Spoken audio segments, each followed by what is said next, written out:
Di babak baru, Komisi Pemberantasan Korupsi KPK menetapkan Miranda Sywarai Gultom sebagai tersangka. Sebelum ditetapkan sebagai tersangka, Miranda telah beberapa kali menjalani pemeriksaan sebagai saksi.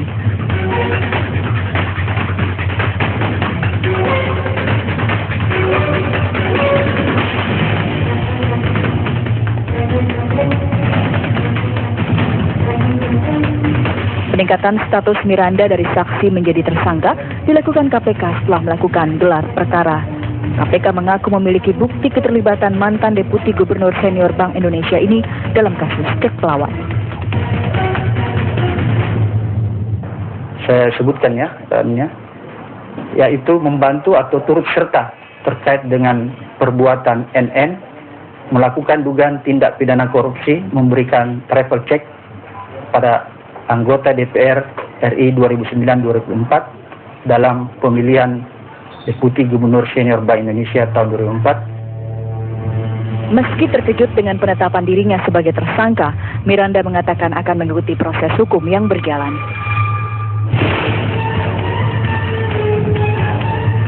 Meskipun seperti saya katakan tadi, saya tidak pernah menyangka akan melalui proses seperti ini. Karena selama saya menjadi saksi-saksi di KPK yang selalu saya datangi, tidak pernah saya hindari, itu saya merasa sudah menjelaskan semua fakta-fakta. Sebelumnya KPK telah menetapkan Nunun Nurbaiti sebagai tersangka dalam kasus yang sama. Nunun dinilai berperan dalam penyebaran 480 lembar cek pelawat senilai 24 miliar rupiah kepada sejumlah anggota Komisi 9 DPR RI periode 1999 hingga 2004.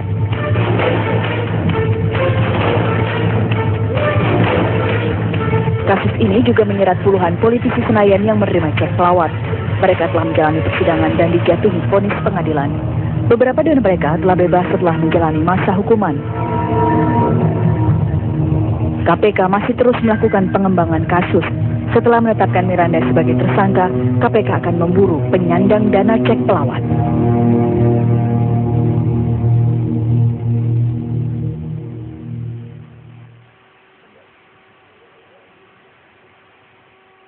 Iya, tadi kalau mengutip sedikit dari pernyataannya Ketua KPK Abraham Samad mengatakan bahwa secara meyakinkan membantu tersangka NN dalam kasus cek pelawat ini. Namun kemarin dalam wawancara yang dilakukan oleh rekan saya Aryo Widiardi, Bu Miranda membantah bahwa ia tahu tentang cek pelawat. Sebenarnya seperti apa Pak Dodi? Ya, baik Ibu. Jadi begini Bu, bahwa di dalam proses pro justisia, penegakan hukum, di dalam proses pembuktian, tentunya harus dicari fakta materialnya seperti apa. Apa yang ditetapkan oleh KPK dalam tugasnya untuk menegakkan hukum pemberantasan tindak pidana korupsi, tentunya menjadi kewenangan KPK untuk menetapkan berdasarkan bukti-bukti yang mereka miliki. Nah, tentu saja Ibu Miranda sebagai pihak yang ditetapkan sebagai tersangka memiliki fakta-fakta apa-apa yang dia alami dalam kejadian tersebut. Nah, mengenai hal ini tentunya nantinya akan dibuktikan melewati suatu proses persidangan, di mana seluruh fakta-fakta, di mana seluruh pihak-pihak yang terkait dengan pemberian cek pelawat tersebut akan dimintakan keterangannya, akan diungkap bukti-buktinya. Nah, pada proses itulah nanti akan diketahui apa yang sebenarnya terjadi dari peristiwa ini. Artinya klien Pak Dodi ini, yakni Ibu Miranda, sejauh ini mungkin dirugikan ya dengan penetapan status tersangka ini. Karena kan tadi Ratna, teman saya, mengatakan tidak tahu menahu, tidak terlibat sama sekali dengan cek pelawat. Itu bukan wewenang saya seperti itu. Tapi status saat ini sudah menjadi tersangka, artinya dirugikan dong Pak Dodi secara tidak langsung. Sebenarnya hal ini kita tidak bisa melihat mengenai untung rugi ya.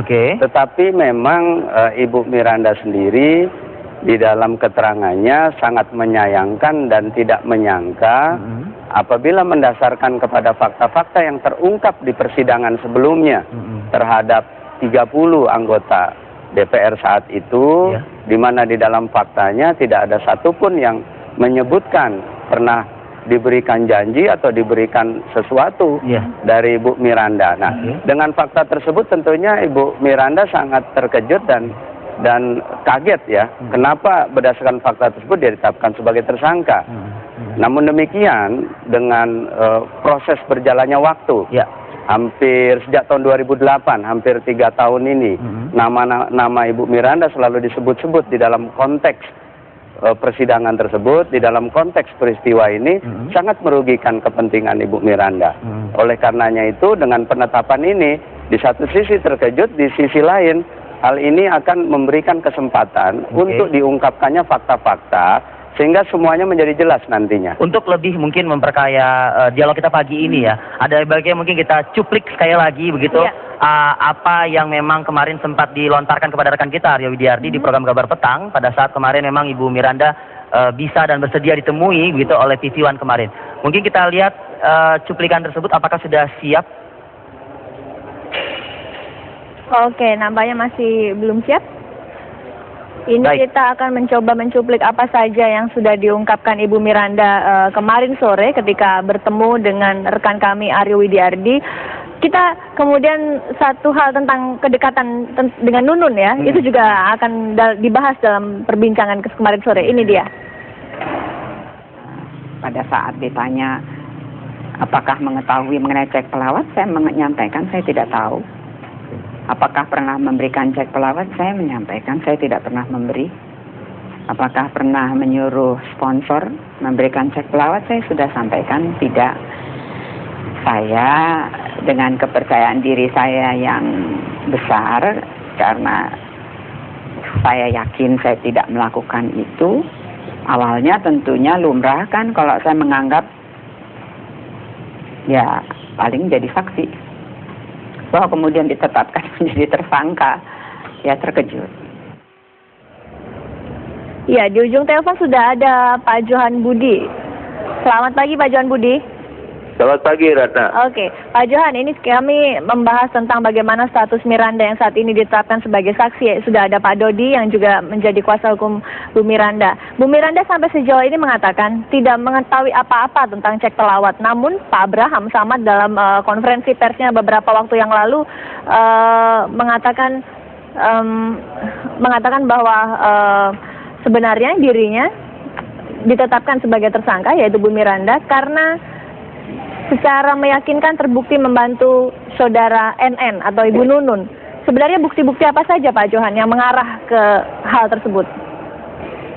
Gini, saya luruskan sedikit ya, yang disampaikan oleh Ketua KPK persisnya tidak begitu. Jadi persisnya begini, bahwa setelah melakukan beberapa kali ekspose kasus pengembangan terhadap Ibu Nunun Nurbaiti, kemudian beberapa kali pemeriksaan yang dilakukan oleh KPK kepada Ibu Nunun Nurbaiti, kemudian KPK menemukan 2 bukti yang cukup untuk menetapkan Ibu MSD ini ya sebagai tersangka. Bukti seperti apa Pak Johan mungkin bisa kita ketahui?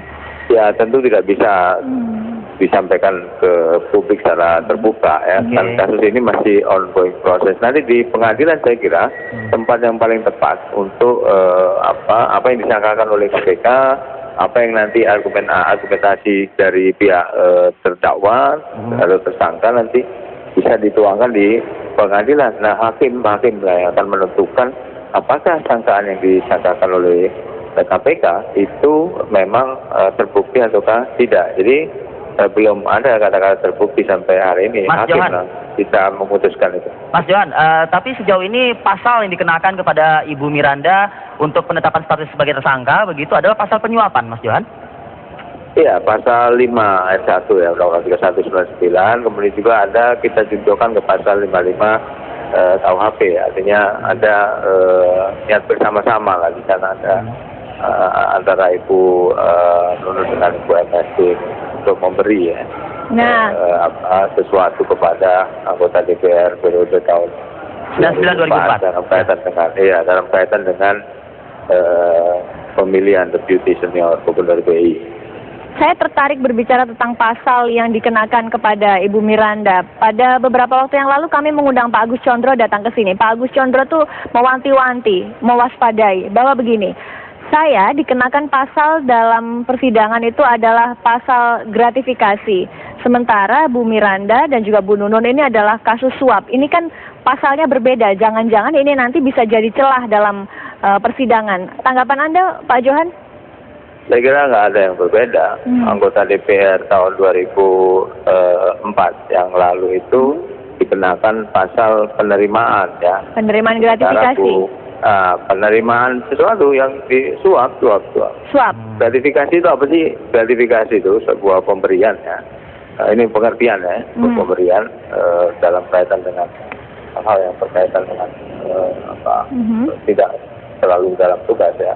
Nah, yang pasal yang kita kenakan bukan pasal gratifikasi, dari pasal suap.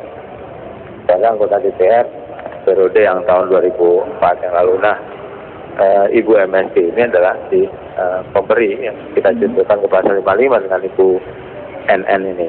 Baik. Gitu, jadi ceritanya begitu. Baik Mas Johan, ditahan dulu. Saya ke Mas Dodi nih, Mas Dodi. Ya. Dikatakan oleh Mas Johan tadi adalah pemberi ya, sudah jelas begitu ya, karena juga pasal yang ditetapkan adalah penyuapan. Di sini Mas Dodi mengatakan tadi tidak tahu menahu juga begitu Ibu Miranda ini terkait juga memberikan cek pelawat kepada anggota DPR dan sebagainya macamnya. Artinya ya tidak mungkinlah KPK ini bertindak serta-merta tanpa disertai bukti-bukti yang kuat begitu. Tanggapan Mas Dodi kami tunggu sesaat lagi ya, kita jeda dulu. Apa kabar Indonesia masih akan kembali dan masih bersama Mas Johan Budi juga di ujung telepon.